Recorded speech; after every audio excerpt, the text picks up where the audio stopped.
नमस्कार। आज हम स्वामी विवेकानंद की विद्वत्ता के बारे में बात करेंगे। दोस्तों, वैसे तो विश्व इतिहास में ऐसे महापुरुष हुए हैं जिनमें महानता के अन्य अनेक गुणों के अलावा विद्वत्ता भी इतनी थी कि उसकी तुलना नहीं हो सकती। ऐसे महापुरुषों में भारत में का अगर बात करें तो नाम आएगा आदि शंकराचार्य का। 32 वर्ष की उम्र में ही जिसमें उन्होंने शरीर छोड़ दिया, वो कारनामे कर दिए, वो ज्ञान हासिल कर दिया, वो शास्त्र लिख दिए कि दुनिया आज तक भी चकित है। इसी सिलसिले में श्री गुरु गोविंद सिंह जी महाराज सिर्फ 42 वर्ष की एज में वो ज्योति ज्योत समा गए और इस छोटी सी आयु में क्या क्या कारनामे कर दिए विश्व विख्यात, साथ में विद्वान बेमिसाल। कहते हैं सारा गुरु ग्रंथ साहब उनको कंठस्थ था, जुबानी याद था और एक सिटिंग में उन्होंने डिक्टेट करा दिया था। लेकिन आज जिस महापुरुष की हम बात करेंगे वो है स्वामी विवेकानंद। क्या आप स्वामी विवेकानंद को भी दुनिया के, विश्व के इतिहास के सबसे बड़े विद्वानों में रखा जा सकता है? आज की मेरी बात सुनने के बाद मुझे यकीन है कि आप कहेंगे क्यों नहीं रखा जा सकता। वो तो हैं। शुरू से ही देख लीजिए, प्रोफेसर J.H. राइट से हम बात शुरू करते हैं। हार्वर्ड यूनिवर्सिटी के ग्रीक डिपार्टमेंट के हेड ऑफ द डिपार्टमेंट हैं और हार्वर्ड यूनिवर्सिटी दुनिया की बेहतरीन यूनिवर्सिटीज़ में हमेशा गिनी जाती है। उस यूनिवर्सिटी का हेड ऑफ द डिपार्टमेंट अगर किसी व्यक्ति को इस तरह का सर्टिफिकेट दे जिसके ये शब्द हैं, here is a man who has more learning than the learning of all our professors put together, तो इससे आप अंदाज़ा लगाइए कि हार्वर्ड यूनिवर्सिटी का हेड ऑफ द डिपार्टमेंट कह रहा है कि हमारी यूनिवर्सिटी के सारे प्रोफेसर्स की नॉलेज एक तरफ, अकेले विवेकानंद की एक तरफ, ये भारी पड़ता है। हार्वर्ड यूनिवर्सिटी जब विवेकानंद गए थे तो उनकी बात वहाँ के कई प्रोफेसर से हुई थी। उनमें हेल्महोल्ट्ज़ केविन थे जिन्होंने, बहुत बड़े साइंटिस्ट, इलेक्ट्रिसिटी की खोज की थी। उनके बारे में फिजिक्स केमिस्ट्री की डिस्कशन हुई। प्रोफेसर जेम्स थे जो कि दुनिया के सबसे बड़े साइकोलॉजी के अथॉरिटी थे, उनसे साइकोलॉजी पर बात हुई। इंगरसॉयल दुनिया का सबसे बड़ा विजिटिंग लेक्चरर, उससे फिलॉसफी पर बात हुई। किसी पर भी किसी विषय से भी बात हुई तो सब ने उनके आगे सर झुकाया। तब प्रोफेसर J.H. राइट ने कहा कि हमारे सारे प्रोफेसरों की लर्निंग एक तरफ, अकेले विवेकानंद की लर्निंग एक तरफ। प्रोफेसर मिल्स ने तो यहाँ तक कह दिया था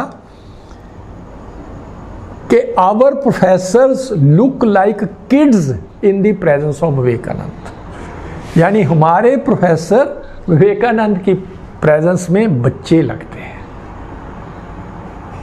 लेकिन सबसे बड़ा कॉम्प्लीमेंट जो मिला है वो सर हीरम मैग्जिम की तरफ से मिला है। सर हीरम मैग्जिम भी एक नोबेल प्राइज विनर थे। उन्होंने गन की इन्वेस्टिगेशन की थी। वो कहते हैं all our professor, preachers, teachers, lecturers, philosophers, priest, सभी मिलकर भी स्वामी विवेकानंद के मुकाबला नहीं कर सकते, बल्कि वो कहते हैं उनके घुटनों तक भी नहीं आ सकते। क्या होगी उनकी काबिलियत विवेकानंद की, क्या होगी उनकी लर्निंग। अमेरिका में विदेशी लोग ये कॉम्प्लीमेंट उनको दे रहे हैं। भारत में अगर हम भारत की बात करें, भारत में भी उनको ऐसे ही कॉम्प्लीमेंट मिले हैं। जब वो सन्यासी बने श्री रामकृष्ण परमहंस के ब्रह्मलीन होने के बाद वो सारे भारत की यात्रा पर निकले। घूमते घूमते मेरठ पहुंच गए। एक और सन्यासी स्वामी अखंडानंद भी घूमते घूमते वहीं पर इकट्ठे हो गए। स्वामी अखंडानंद जी को पता था कि स्वामी विवेकानंद को पढ़ने का बहुत शौक है और मेरठ की लाइब्रेरी बहुत मशहूर थी, तो वो लाइब्रेरी में जाते, स्वामी विवेकानंद की चॉइस की कोई बहुत बड़ी किताब वो पढ़ रहे थे। जॉन लूबक बहुत बड़े फिलैंथ्रोपिस्ट, साइंटिस्ट, आर्कियोलॉजिस्ट हुए हैं, जिसने उन दिनों थ्योरी ऑफ एवोल्यूशन पर बहुत बड़ी डिबेट चलती थी, उसमें वो शामिल थे। तो स्वामी विवेकानंद लूबक की बुक्स पढ़ रहे थे। एक वॉल्यूम ले आए, अगले दिन अखंडानंद जी लाइब्रेरी में वापस करने चले जाते, नया वॉल्यूम ले आते। तो लाइब्रेरियन ने कहा कि क्या आप मजाक करते हो? क्या आप हमको इम्प्रेशन देने के लिए, प्रभाव डालने के लिए कि हम बहुत पढ़ते हैं, रोज नई किताब ले जाते हो, इतनी बड़ी वॉल्यूम, और अगले दिन वापस कर देते हो?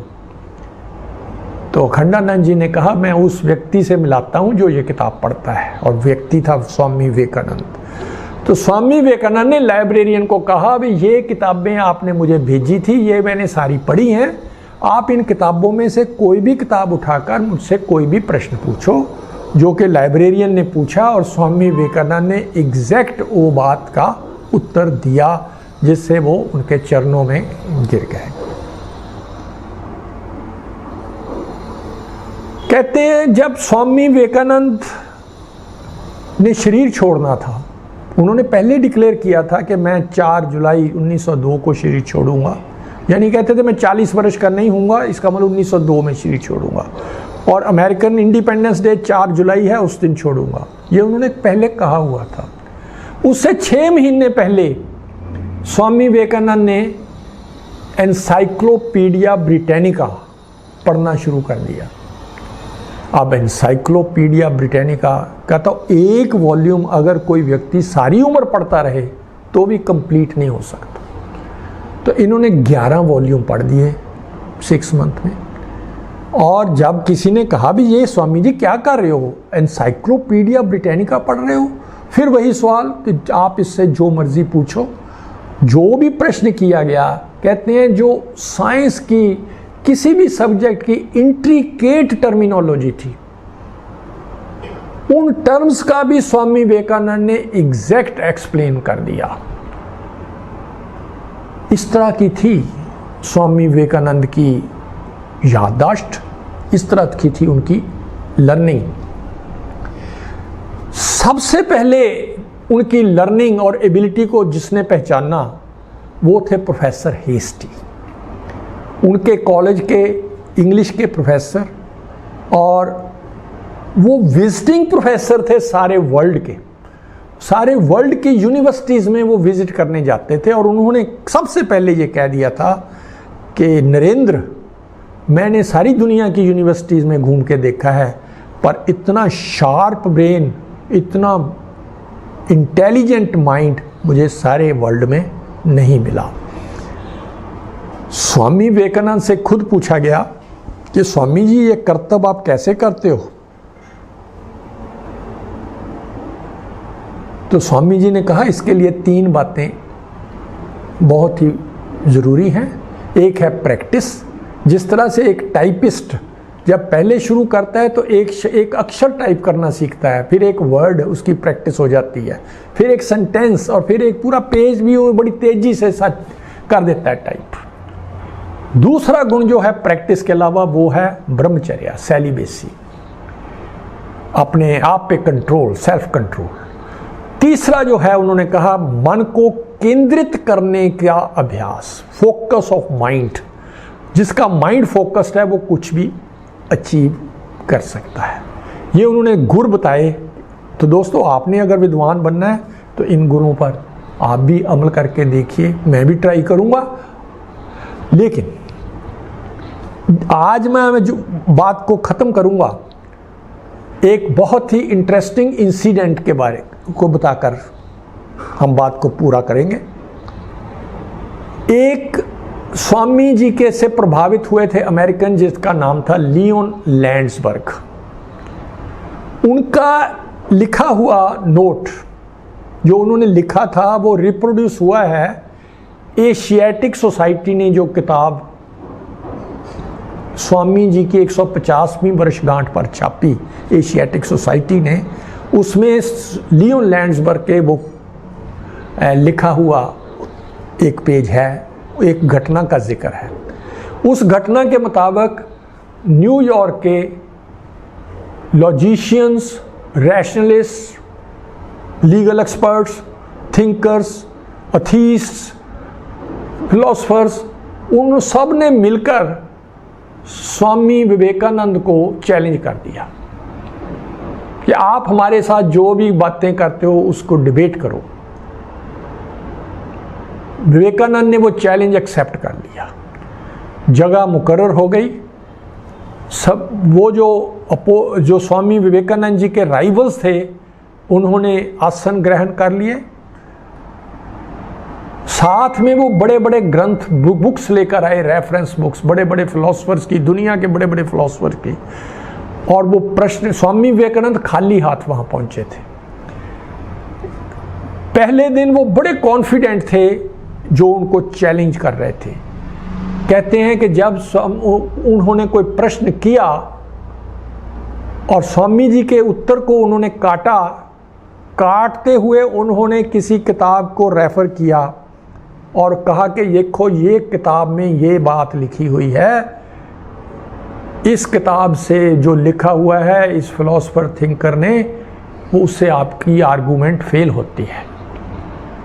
स्वामी विवेकानंद बिना किसी, उस वक्त किताब उनके हाथ में नहीं होती थी, वो उस व्यक्ति को कहते थे कि जो किताब आप पढ़ रहे हो इसी को और आगे पढ़ो, 2 पेज और आगे पढ़ो, 4 पेज और आगे पढ़ो, उसमें देखो ये बात लिखी हुई है जो कि मेरी बात को सिद्ध करती है और आपकी बात को काटती है। यानी जिस रेफरेंस से, जिस किताब की रेफरेंस से वो दलील देते, लगभग उसी किताब को वो कहते इसको और अच्छी तरह से पढ़ो, उसमें ये दलील दी हुई है। तो इस तरह क्या विद्वत्ता वाले व्यक्ति को क्या हम, और साथ में देखिए धार्मिक बुक, सारे शास्त्र सभी धर्मों के, इतिहास की भी नॉलेज है, साइंस की भी नॉलेज है। साइंटिस्टों के साथ जब मिले थे तो वो भी प्रभावित हुए थे। तो क्या हम ऐसे व्यक्ति को कह नहीं सकते कि विश्व इतिहास का सबसे महान व्यक्तियों में से स्वामी विवेकानंद का नाम हम बड़े गौरव से ले सकते हैं, बड़े गर्व से ले सकते हैं। जय हिंद, नमस्कार, सत श्री अकाल, जय भारत।